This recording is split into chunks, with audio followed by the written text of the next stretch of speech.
अस्सलाम वालेकुम। कैसे हैं आप लोग? ठीक ठाक होंगे। आज का टॉपिक जो है हम डिस्कस करने जा रहे हैं नॉर्मलाइजेशन और उससे एसोसिएटेड टॉपिक्स हैं इसमें कुछ। तो लास्ट लेक्चर आप लोगों ने सुन लिया होगा, उसमें काफ़ी हद तक टॉपिक जो हैं वो क्लियर हो गए होंगे।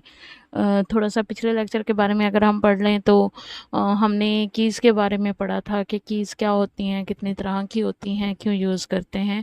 आज हमने नॉर्मलाइजेशन की तरफ जाना है और उससे एसोसिएटेड टॉपिक जो हैं वो हमने करने हैं। फर्स्ट ऑफ ऑल तो व्हाट इज़ नॉर्मलाइजेशन?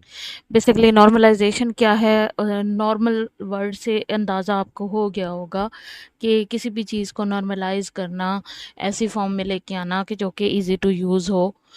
तो जब अगर हम डेटाबेस की बात करेंगे तो डेटाबेस में हम डाटा से मुतल्लिक चीज़ें देखेंगे, उसको नॉर्मलाइज करने से मुतल्लिक देखेंगे। और रिलेशनल डेटाबेस की स्पेशली जब बात की जाए तो उसमें टेबल्स को नॉर्मलाइज करना क्या है? Is a process of organising the data in database to avoid read data redundancy.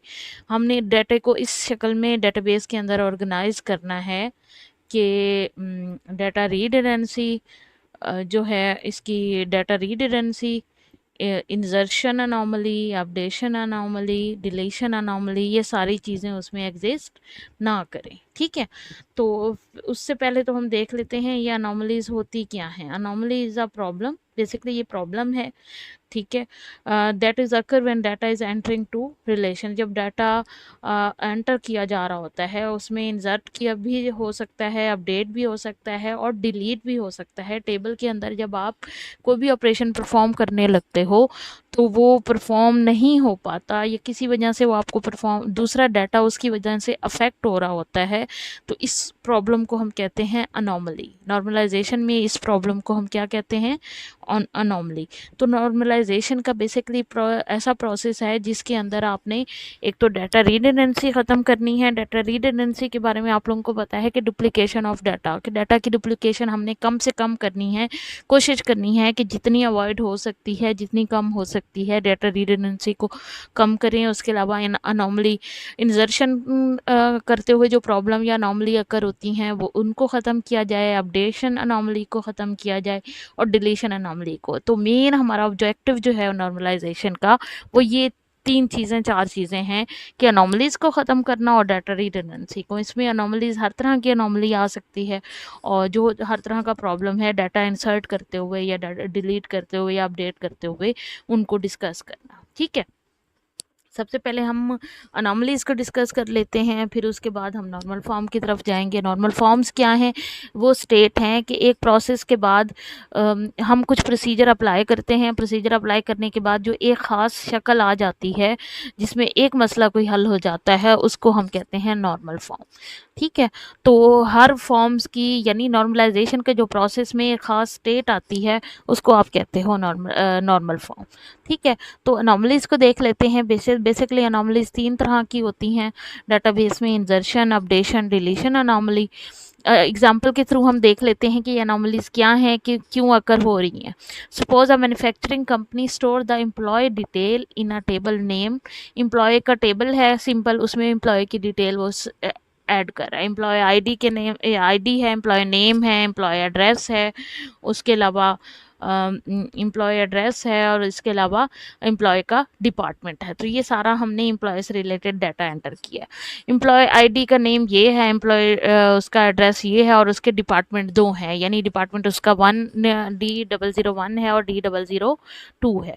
उसके बाद जो सेकंड एम्प्लॉय है 123, वो एक ही डिपार्टमेंट में काम कर रहा है। इसी तरह ग्लैन जो है वो भी मल्टीपल डिपार्टमेंट में काम कर रहा है। तो इसलिए अब आपने देखा कि हर सेल के अंदर एक एक से ज़्यादा जो है वो डिपार्टमेंट के साथ एम्प्लॉय जो हैं एसोसिएट कर रहे हैं। तो ये नॉर्मल नहीं है। अगर फॉर एग्जांपल मैं डिलीट करने लगूंगी, अगर मैं अपडेट करने लगती हूँ, in the above table we have two row of employee Rick. ठीक है, फॉर एग्जांपल हम एम्प्लॉय रिक जो है उसकी टू रो हैं। मैं अगर एम्प्लॉय के डाटा को अपडेट करने लगूं तो मुझे डिपार्टमेंट का डाटा भी अपडेट करना पड़ेगा सबसे। फॉर एग्जांपल यहाँ पे देखो, Rick has belong to two department of the company, if you want to update the address of Rick, अगर एड्रेस रिक का एड्रेस करेंगे तो वो दो रो में आ रहा है डाटा, जिसकी वजह से वो इनकंसिस्टेंट है। आपको दोनों रो पे वो चेंज करना पड़ेगा, इनफैक्ट वो आपको अपडेट करने ही नहीं देगा। ठीक है, वो अपडेट करने ही नहीं देगा। if somehow the correct address get updated in one department but दूसरे डिपार्टमेंट में एक अपडेट हो जाता है, ये वही फाइल प्रोसेसिंग सिस्टम वाले प्रॉब्लम जो है इसमें स्टार्ट हो जाएंगे, तो दूसरे डिपार्टमेंट में उसका डाटा जो है वो अपडेट नहीं हो सकेगा। इसी तरह इंसर्शन की अनोमली है, अगर मैं नया एम्प्लॉय डिपार्टमेंट नया ऐड करना चाह रही हूँ, तो मुझे, और अभी उसमें मैंने कोई एम्प्लॉय जो है उसको असाइन नहीं किया, तो बाकी फील्ड जो है वो सारी नल आएंगी, सिर्फ एम्प्लॉय डिपार्टमेंट में डाटा आएगा। और नल जो डाटा है वो जो है वो जो एम्प्लॉय अलाउ नहीं होता डाटा इंसर्शन के दौरान, यानी कि आपने डिपार्टमेंट नया ऐड करना है, उसके लिए आपको लाजमी एम्प्लॉय असाइन करने पड़ेंगे, यानी आप इन दूसरे लफ्ज़ों में आप इंसर्ट भी नहीं कर पाओगे। अगर डिलीशन की बात करें, डिलीशन एनॉमली क्या होता है, for example company closes the department D890, ये उसका कोड है डिपार्टमेंट में, फॉर एग्जांपल वो क्लोज करने जा रही है, जबकि एम्प्लॉय जो है वो D890 में काम कर रहा था, जो मैगी है वो दूसरे डिपार्टमेंट से तो वो ख़त्म नहीं हुआ, तो मैगी का डाटा भी वहाँ से ख़त्म करना पड़ेगा।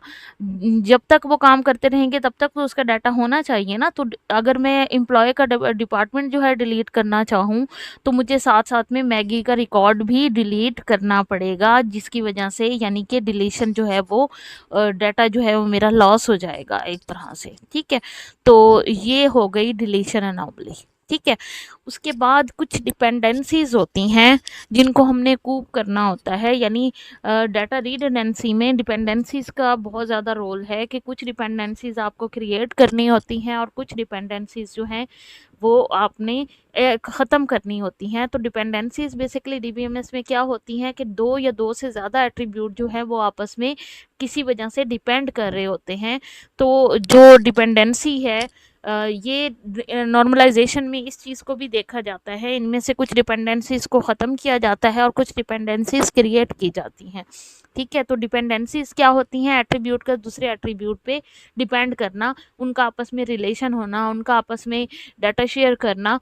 तो डिपेंडेंसीज बेसिकली कितनी तरह की हैं डीबीएमएस के अंदर, फंक्शनल डिपेंडेंसी होती है, फिर फुल फंक्शनल डिपेंडेंसी होती है, पार्शियल डिपेंडेंसी इसी फुल फंक्शनल डिपेंडेंसी के पॉइंट ऑफ व्यू से देखी जाती है, देन ट्रांजिटिव डिपेंडेंसी होती है, देन मल्टी वैल्यूड। मैंने आपको कहा कि नॉर्मलाइजेशन के दौरान मुख्तलिफ स्टेप्स होते हैं, मुख्तलिफ प्रॉब्लम आप सॉल्व करते हैं, जब सॉल्व करते जाते हो वो एक ख़ास स्टेट में आ जाता है, उसको कहते हैं नॉर्मल फॉर्म। तो हर नॉर्मल फॉर्म के लिए कुछ ख़ास कंडीशंस हैं कि ये डिपेंडेंसीज ख़त्म की जाएं या ये डिपेंडेंसी क्रिएट की जाएं, तो आपका नॉर्मल फॉर्म में आ जाएगा। यानी उन प्रोसीजर के लिए जो रूल्स हैं उनको वो डिपेंडेंसीज की फॉर्म में भी होते हैं। ठीक है, तो डिपेंडेंसी बेसिकली कितने तरह की हैं, अगर देखा जाए तो बेसिकली तीन तरह की डिपेंडेंसीज हैं, functional dependency, full functional dependency या पार्शियल डिपेंडेंसी को ख़त्म करना, ट्रांजिटिव डिपेंडेंसी और मल्टी वैल्यूड। वैसे 4 टाइप की हैं, पार्शियल और फुल फंक्शनल डिपेंडेंसी को आप इकट्ठा कंसीडर कर सकते हो। अब थोड़ा सा डिपेंडेंसीज की डिटेल में चले जाते हैं, फिर हम नॉर्मलाइजेशन की तरफ जाएंगे।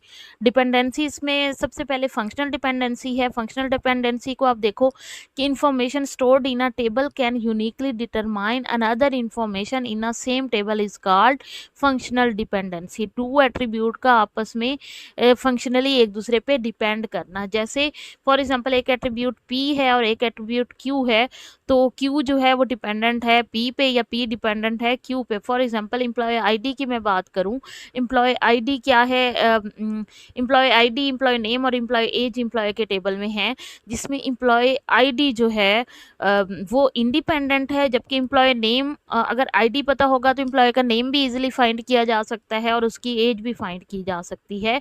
तो बेसिकली एम्प्लॉय नेम जो है वो फंक्शनली तौर पे डिपेंडेंट है एम्प्लॉय आईडी पे, इसी तरह एम्प्लॉय एज जो है वो फंक्शनली तौर पे डिपेंडेंट है एम्प्लॉय आईडी पे। तो यानी एक ऐसा एट्रीब्यूट जो खुद तो इंडिपेंडेंट हो लेकिन दूसरे तमाम एट्रीब्यूट की को कम्प्लीटली वो डिफाइन कर रहा हो, उनके दरमियान एसोसिएशन क्रिएट कर रहा हो, उस खास इंडिपेंडेंट एट्रीब्यूट के ज़रिए बाकी एट्रीब्यूट को डिफाइन किया जा सके, उनको डिटरमाइन किया जा सके, उनकी वैल्यूज़ को गेट किया जा सके, उसको आप कहते हो फंक्शनल डिपेंडेंसी। यानी इसमें हम देखते हैं कि ऐसा एक एट्रीब्यूट ऐसा होगा जो कि मेन एट्रीब्यूट होगा, जो यूनिक एट्रीब्यूट होगा, जो यूनिक एट्रीब्यूट होगा, ऐसा एट्रीब्यूट होगा जिसके ज़रिए बाकी एट्रीब्यूट की को एसोसिएट किया जा सके, डिफाइन किया जा सके, इस एक एट्रीब्यूट की मदद से बाकी एट्रीब्यूट की वैल्यूज़ को गेट किया जा सके, उस एट्रीब्यूट को इंडिपेंडेंट एट्रीब्यूट बोलेंगे। जो डिपेंडेंट एट्रीब्यूट होंगे वो बेसिकली फंक्शनली तौर पे डिपेंड कर रहे होंगे किस पे, इंडिपेंडेंट एट्रीब्यूट पे। इसमें हम कह सकते हैं कि प्राइमरी की का जो कंसेप्ट है वो यानी कि जो इंडिपेंडेंट टेबल है बेसिकली वो प्राइमरी की, इंडिपेंडेंट एट्रीब्यूट है वो प्राइमरी की होगा, जबकि जो डिपेंडेंट एट्रीब्यूट हैं वो बेसिकली नॉन की एट्रीब्यूट होंगे। तो इसको हम कहते हैं फंक्शनल डिपेंडेंसी। होप सो इस चीज़ का आप लोगों को आइडिया हो गया होगा। पिछले टेबल में भी मैं आपको ये चीज़ डिस्कस करके बता देती हूँ। फॉर एग्जांपल एम्प्लॉय नेम है वो टोटली डिपेंड कर रहा है एम्प्लॉय आईडी पे, इसी तरह एम्प्लॉय एड्रेस है वो एम्प्लॉय आईडी पे डिपेंड कर रहा है। यानी वो ऐसा एट्रीब्यूट है एम्प्लॉय आईडी जिसके ज़रिए बाकी सारे एट्रीब्यूट की वैल्यू को गेट किया जा सकता है। तो इसको हम कहते हैं कि ये फंक्शनली नॉन की एट्रीब्यूट टोटली फंक्शनली डिपेंडेंट है किस पे, अपने की एट्रीब्यूट पे। तो इसमें हमने की एट्रीब्यूट को डिफाइन करना होता है, हमने हर रिलेशन के अंदर, हर टेबल के अंदर एक की एट्रीब्यूट बनाना होता है। यानी हमने ये देखना होता है कि तमाम नॉन की एट्रीब्यूट जो हैं वो फंक्शनली तौर पे डिपेंडेंट हों अपने एक ख़ास एट्रीब्यूट पे। तो एक हमने की एट्रीब्यूट डिफाइन करना होता है इस लेवल पे और फंक्शनल डिपेंडेंसी क्रिएट करनी होती है। नेक्स्ट वन है फुल फंक्शनल डिपेंडेंसी। ये फंक्शनल डिपेंडेंसी से ही रिलेटेड है, लेकिन N attribute is fully functionally dependent on an another attribute if it is functionally dependent on that attribute and not on any it's proper subset. For example composite key का यहाँ पे आ जाता है कि for example जैसे है project cost जो है, एम्प्लॉय आईडी, प्रोजेक्ट आईडी और प्रोजेक्ट कॉस्ट जो है, फॉर एग्जांपल ये एक 3 एट्रीब्यूट हैं जिनको हमने की एट्रीब्यूट कहा। डे जो हैं वो प्रोजेक्ट कॉस्ट पे उस पर डिपेंड नहीं करते, बल्कि प्रोजेक्ट आईडी और एम्प्लॉय आईडी से ही डे का जो है इंफॉर्मेशन मिल जाती है। यानी प्रोजेक्ट कॉस्ट का डेज के साथ ताल्लुक नहीं है। अगर प्रोजेक्ट कॉस्ट की एट्रीब्यूट ना भी हो तब भी एम्प्लॉय आईडी और प्रोजेक्ट आईडी के ज़रिए डेज को डिफाइन किया जा सकता है, डेज पता लगाए जा सकते हैं। तो ये बेसिकली फुल्ली फंक्शनली डिपेंडेंट नहीं है, जबकि डेज जो है वो एम्प्लॉय आईडी और प्रोजेक्ट आईडी पे फुल्ली फंक्शनली डिपेंडेंट है। इसमें कंपोजिट की का कंसेप्ट आ जाता है। कंपोजिट की मैंने बताया था, फॉर एग्जांपल ये टेबल है, इसमें एम्प्लॉय आईडी और प्रोजेक्ट आईडी है। तो एम्प्लॉय आईडी और प्रोजेक्ट आईडी जो हैं ये कंपोजिट की हैं, डे जो है इन दोनों पे फुल्ली डिपेंडेंट है। पहले अगर इकट्ठा था तो प्रोजेक्ट कॉस्ट भी उसके साथ आ रही थी, जबकि डे का प्रोजेक्ट कॉस्ट के साथ कोई ताल्लुक नहीं है, इसलिए फुल्ली डे जो है वो फुल्ली फंक्शनली इन तीनों पे डिपेंड नहीं करता, बल्कि सिर्फ एम्प्लॉय आईडी और प्रोजेक्ट आईडी, यानी कि जो आईडी है, जो की है, की के एक हिस्से पे तो डिपेंड करता है लेकिन दूसरे हिस्से पे डिपेंड नहीं करता, ये तो वो फुल्ली फंक्शनली डिपेंडेंट नहीं होगा। एक नॉन की एट्रीब्यूट को फुल्ली अपनी की एट्रीब्यूट पे डिपेंड करना चाहिए। अगर उसके मल्टीपल पार्ट्स हैं तो उसके मल्टीपल पार्ट्स पे हर हिस्से पे फुल्ली डिपेंडेंट होना चाहिए। अगर वो डिपेंडेंट नहीं है तो हम कहेंगे this is not fully functionally dependent.